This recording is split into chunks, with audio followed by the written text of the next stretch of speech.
so happened that Lucy, who found daily life rather chaotic, entered a more solid world when she opened the piano. She was then no longer either deferential or patronizing, no longer either a rebel or a slave. The kingdom of music is not the kingdom of this world. It will accept those whom breeding and intellect and culture have alike rejected.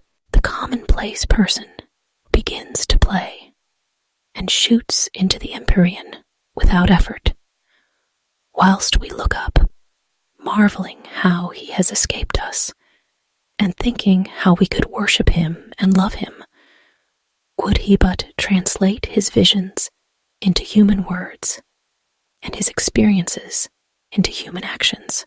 Perhaps he cannot. Certainly he does not, or does so very seldom. Lucy had done so never. She was no dazzling executante. Her runs were not at all like strings of pearls, and she struck no more right notes than was suitable for one of her age and situation.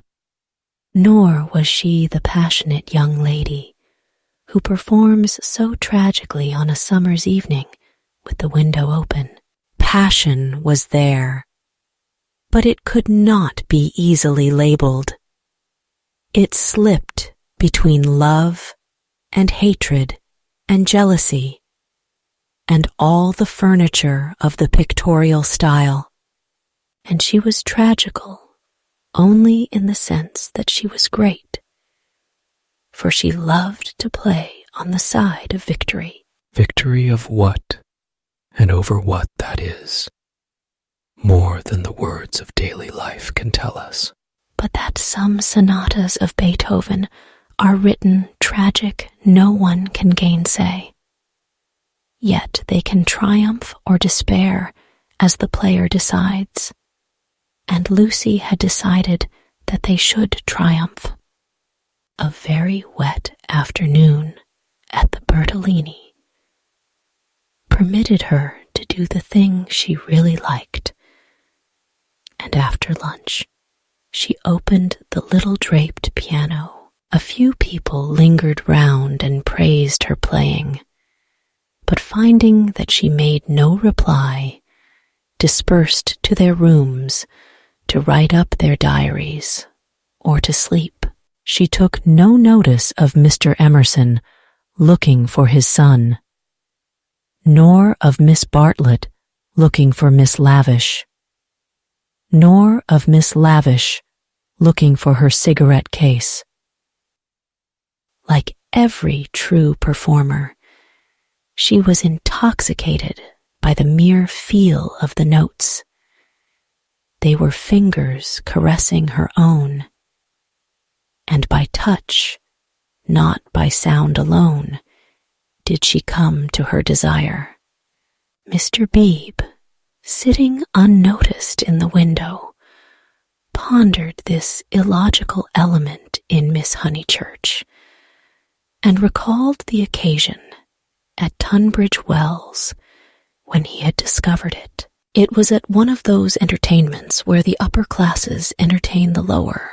The seats were filled with a respectful audience, and the ladies and gentlemen of the parish, under the auspices of their vicar, sang or recited or imitated the drawing of a champagne cork. Among the promised items was Miss Honeychurch, piano, Beethoven, and Mr. Beebe was wondering whether it would be Adelaide or the March of the Ruins of Athens when his composure was disturbed by the opening bars of Opus 3. He was in suspense all through the introduction, for not until the pace quickens does one know what the performer intends. With the roar of the opening theme, he knew that things were going extraordinarily. in the chords that herald the conclusion, he heard the hammer strokes of victory. He was glad that she only played the first movement, for he could have paid no attention to the winding intricacies of the measures of 9/16. The audience clapped, no less respectful. It was Mr. Beebe who started the stamping. It was all that one could do. "Who is she?" he asked the vicar afterwards. "Cousin of one of my parishioners. I do not consider her choice of a piece happy. Beethoven is so usually simple and direct in his appeal that it is sheer perversity to choose a thing like that, which, if anything, disturbs. Introduce me." "She will be delighted. She and Miss Bartlett are full of the praises of your sermon." "My sermon?" cried Mr. Beebe. "Why ever did she listen to it?" When he was introduced, he understood why. For Miss Honeychurch, disjoined from her music stool, was only a young lady with a quantity of dark hair and a very pretty, pale, undeveloped face. She loved going to concerts. She loved stopping with her cousin. She loved iced coffee and meringues. He did not doubt that she loved his sermon also, but before he left Tunbridge Wells, he made a remark to the vicar, which he now made to Lucy herself when she closed the little piano and moved dreamily towards him. "If Miss Honeychurch ever takes to live as she plays, it will be very exciting both for us and for her."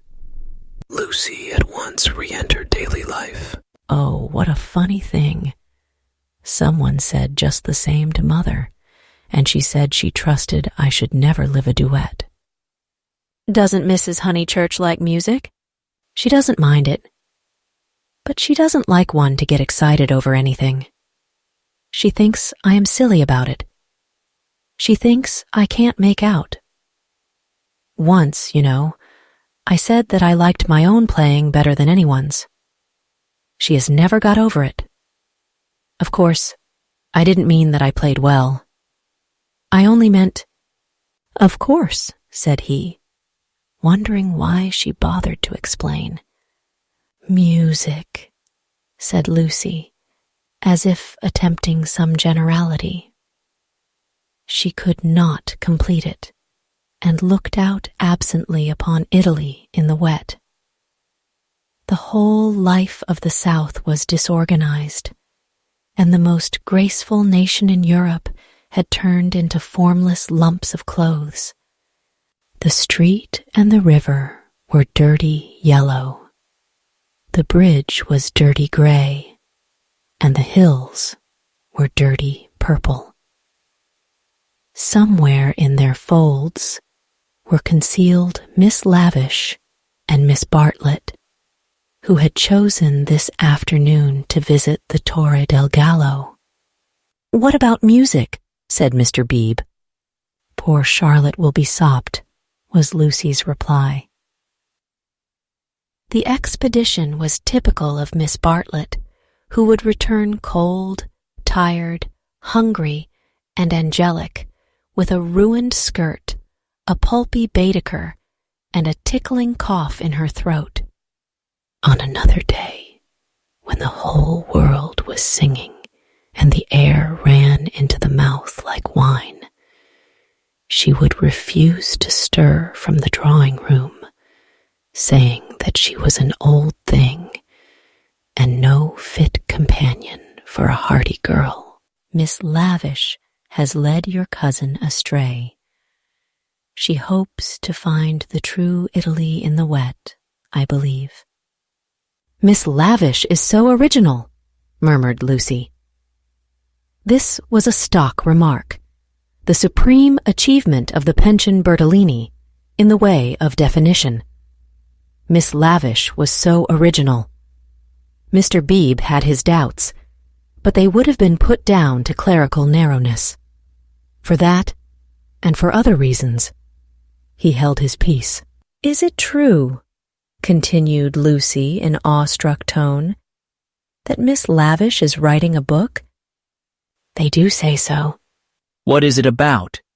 "It will be a novel," replied Mr. Beebe, "dealing with modern Italy. Let me refer you for an account to Miss Catherine Allen, who uses words herself more admirably than anyone I know. I wish Miss Lavish would tell me herself. We started such friends. But I don't think she ought to have run away with Baedeker that morning in Santa Croce. Charlotte was most annoyed at finding me practically alone, and so I couldn't help being a little annoyed with Miss Lavish. The two ladies, at all events, have made it up." He was interested in the sudden friendship between women, so apparently dissimilar as Miss Bartlett and Miss Lavish. They were always in each other's company, with Lucy a slighted third. Miss Lavish he believed he understood, but Miss Bartlett might reveal unknown depths of strangeness, though not, perhaps, of meaning. Was Italy deflecting her from the path of prim chaperone, which he had assigned to her at Tunbridge Wells? All his life he had loved to study maiden ladies. They were his specialty, and his profession had provided him with ample opportunities for the work. Girls like Lucy were charming to look at, but Mr. Beebe was, from rather profound reasons, somewhat chilly in his attitude towards the other sex, and preferred to be interested rather than enthralled. Lucy, for the third time, said that poor Charlotte would be sopped. The Arno was rising in flood, washing away the traces of the little carts upon the foreshore, but in the southwest there had appeared a dull haze of yellow, which might mean better weather if it did not mean worse. She opened the window to inspect, and a cold blast entered the room, drawing a plaintive cry from Miss Catherine Allen, who entered at the same moment by the door. "Oh, dear Miss Honeychurch, you will catch a chill. And Mr. Beebe here besides. Who would suppose this is Italy? There is my sister actually nursing the hot water can. No comforts or proper provisions." She sidled towards them and sat down, self-conscious as she always was on entering a room which contained one man, or a man and one woman.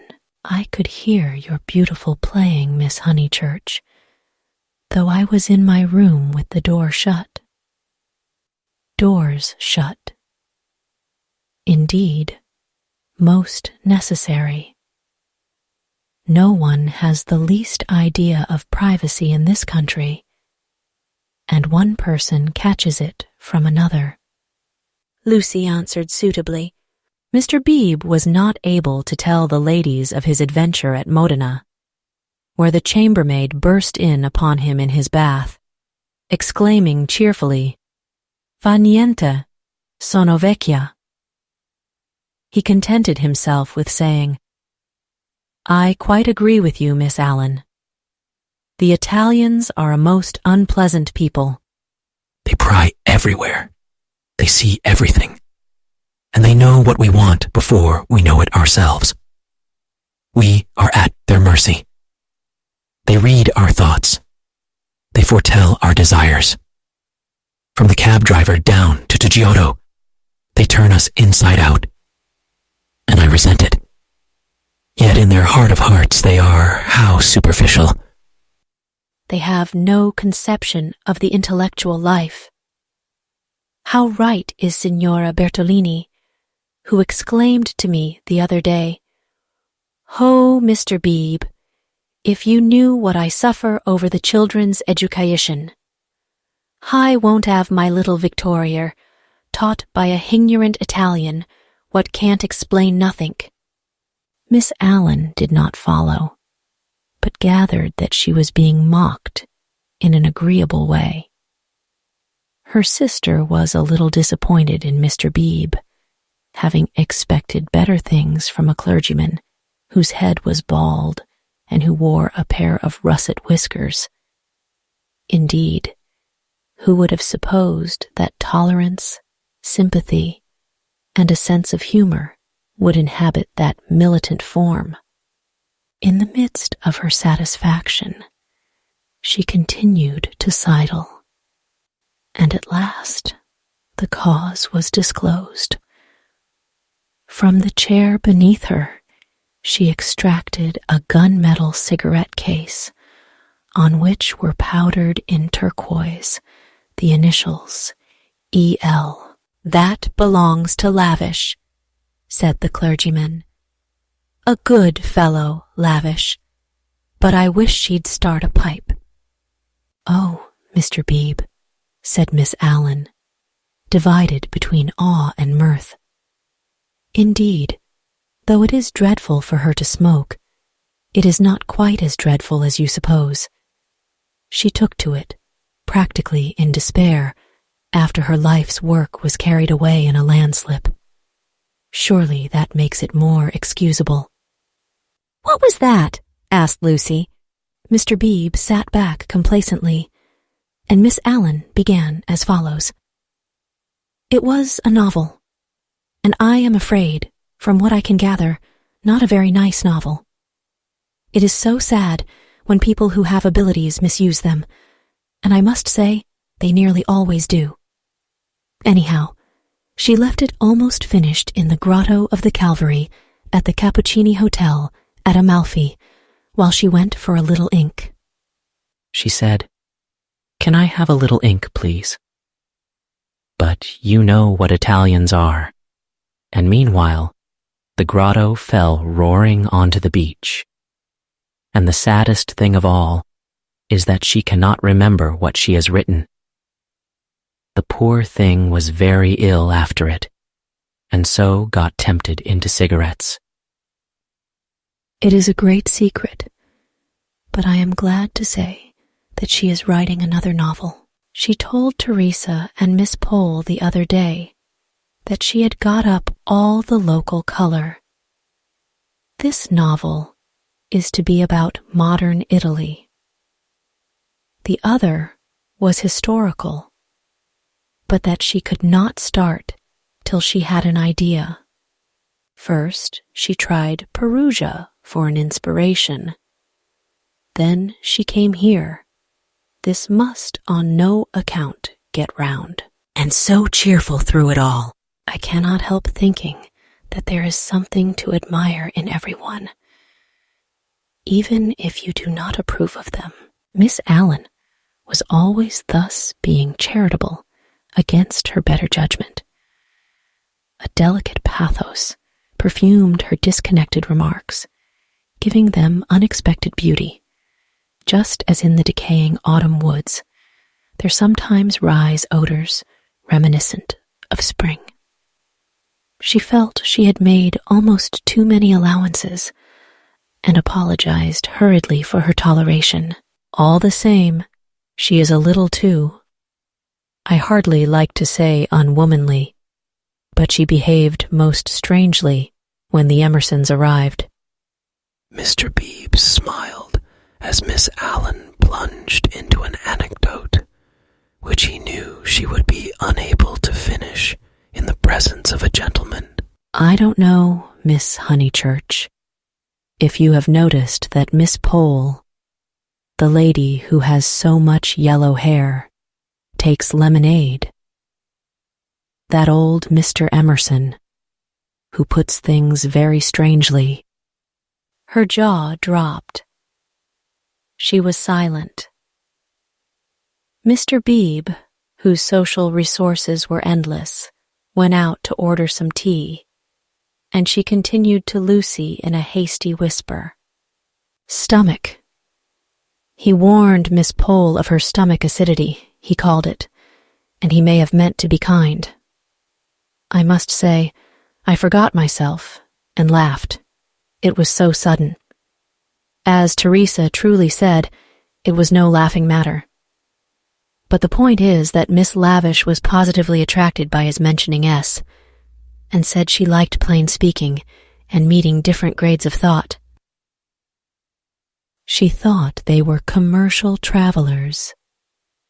Drummers was the word she used, and all through dinner she tried to prove that England, our great and beloved country, rests on nothing but commerce. Teresa was very much annoyed and left the table before the cheese, saying as she did so, "There, Miss Lavish, is one who can confute you better than I," and pointed to that beautiful picture of Lord Tennyson. Then Miss Lavish said, "Tut, the early Victorians, just imagine." "Tut! The early Victorians." My sister had gone, and I felt bound to speak. I said, "Miss Lavish, I am an early Victorian. At least, that is to say, I will hear no breath of censure against our dear Queen." It was horrible speaking. I reminded her how the Queen had been to Ireland when she did not want to go, and I must say she was dumbfounded and made no reply. But unluckily, Mr. Emerson overheard this part and called in his deep voice, "Quite so, quite so. I honor the woman for her Irish visit. The woman, I tell things so badly.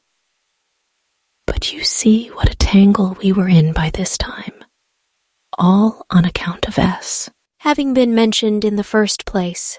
But that was not all. After dinner, Miss Lavish actually came up and said, "Miss Allen, I am going into the smoking room to talk to those two nice men. Come too." Needless to say, I refused such an unsuitable invitation, and she had the impertinence to tell me that it would broaden my ideas, and said that she had 4 brothers, all university men, except one who was in the army, who always made a point of talking to commercial travelers. "Let me finish the story," said Mr. Beebe, who had returned. Miss Lavish tried Miss Pole, myself, everyone, and finally said, "I shall go alone." She went. At the end of 5 minutes, she returned unobtrusively with a green baize board and began playing Patience. "Whatever happened?" cried Lucy. "No one knows. No one will ever know. Miss Lavish will never dare to tell, and Mr. Emerson does not think it worth telling. Mr. Beebe, old Mr. Emerson, is he nice or not nice? I do so want to know." Mr. Beebe laughed and suggested that she should settle the question for herself. "No, but it is so difficult. Sometimes he is so silly, and then I do not mind him. Miss Allen, what do you think? Is he nice?" The little old lady shook her head and sighed disapprovingly. Mr. Beebe, whom the conversation amused, stirred her up by saying, "I consider that you are bound to class him as nice, Miss Allen, after that business of the violets." "Violets?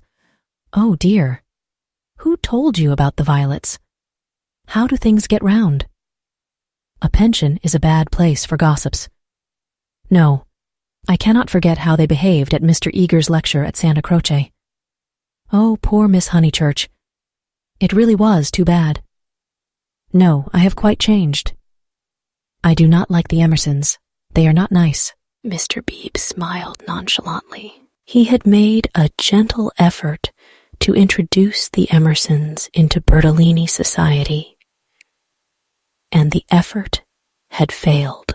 He was almost the only person who remained friendly to them. Miss Lavish, who represented intellect, was avowedly hostile, and now the Miss Allens, who stood for good breeding, were following her. Miss Bartlett, smarting under an obligation, would scarcely be civil. The case of Lucy was different.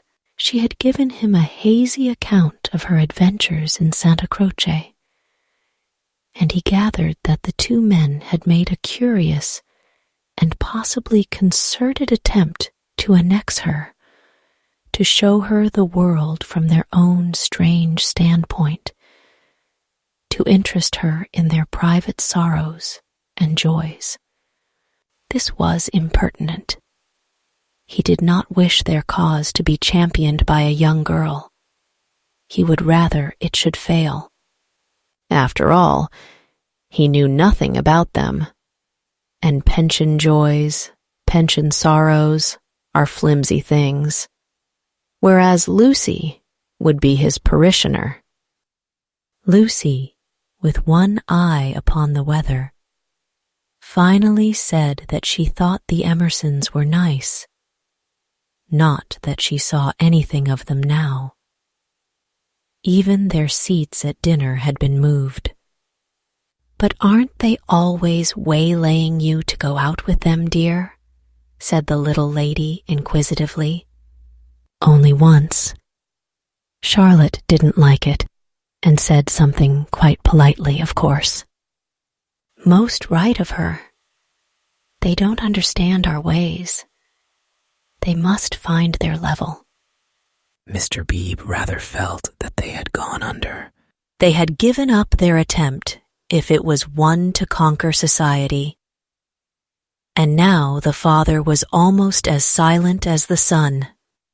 He wondered whether he would not plan a pleasant day for these folk before they left. Some expedition, perhaps, with Lucy well chaperoned to be nice to them. It was one of Mr. Beebe's chief pleasures to provide people with happy memories. Evening approached while they chatted. The air became brighter. The colors on the trees and hills were purified, and the Arno lost its muddy solidity and began to twinkle. There were a few streaks of bluish-green among the clouds, a few patches of watery light upon the earth, and then the dripping facade of San Miniato shone brilliantly in the declining sun. "Too late to go out," said Miss Allen in a voice of relief. "All the galleries are shut."